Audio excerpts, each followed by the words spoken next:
আমরাও পৌঁছে গেছিলাম India global grand trade fair, যেটা পাটুলি সার্কাস গ্রাউন্ডে হচ্ছে 19শে ফেব্রুয়ারি থেকে 9ই মার্চ অবধি, রোজ দুপুর 2টো থেকে 9টা অবধি চলছে।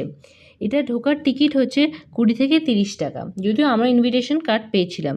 তাছাড়া পার্কিং চার্জ হচ্ছে 50 টাকা 4 চাকার জন্য এবং 30 টাকা হচ্ছে 2 চাকার জন্য। আপনারা নিশ্চিন্তে আপনাদের গাড়ি ঘোড়া রেখে ঘুরতে পারেন। ভেতরে ঢোকার জন্য কোনো টাইম লিমিট নেই। ঢোকার পরে 4টে হল দেখতে পারবেন, যেরকম fashion and lifestyle, home decor and furniture, technology and electronics এবং ফুড কোর্ট। ফুড কোর্টে যথারীতি সবাই ভিড় করতে চায় এবং প্রচণ্ড ভিড় হয় ওখানে। তাছাড়া বিভিন্ন জায়গায় দেখতে পাবেন ঘর সাজানোর জিনিসপত্র, সোফা কভার, বেড কভার, বিভিন্ন ইলেকট্রনিক্সের দোকানে দেখতে পাবেন। ম্যাসেজার্সের অনেক ডেমো দেবেন।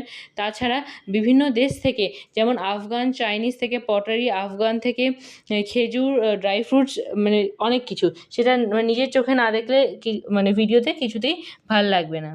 যেমন কিছু কিছু জিনিস অবশ্যই আপনার চোখ কাড়বে, যেমন বাংলাদেশ থেকে তাদের স্পেশাল শাড়ি এবং কেরালায় তাদের স্পেশাল হালুয়া এবং বানানা চিপস। তাছাড়া রাজস্থানের স্পেশাল ড্রাই ফ্রুটস লাড্ডু এবং গুজরাট থেকে কুকিজ এবং বিভিন্ন জায়গা থেকে এসে, সব আমার মনেও নেই। তো যাই হোক, এটা কিন্তু 1 ঘন্টার মতন ঘুরে দেখা যাবে না, এতটাই বড়। এবং সবথেকে যেটা ভাল লাগে সেটা হচ্ছে সবাই কিন্তু আপনাকে ডেমো দেবে। তাছাড়া আপনি কোনো ফুড স্টলে গেলে আপনাকে মানে টেস্ট করতে দেবে। তবে আমাদের যেটা একটু মনে হয়েছে, এখানে প্রাইসগুলো খুব বার্গেনিং করা যায় না এবং প্রাইসগুলো একটু হাই, যেহেতু এরা বাইরে থেকে আসে, এরা ট্রান্সপোর্টিং কস্টটাও ধরে। তবে এটা পার্সন টু পার্সন ভ্যারি করতে পারে, এমন হয় যে আমি মানে এটা আমারই বেশি হয়তো লাগতে পারে। তবে আমি অবশ্যই বলবো, আমার কথা না, আপনারা নিজের চোখে গিয়ে একবার উপভোগ করুন এবং দেখুন কত সুন্দর।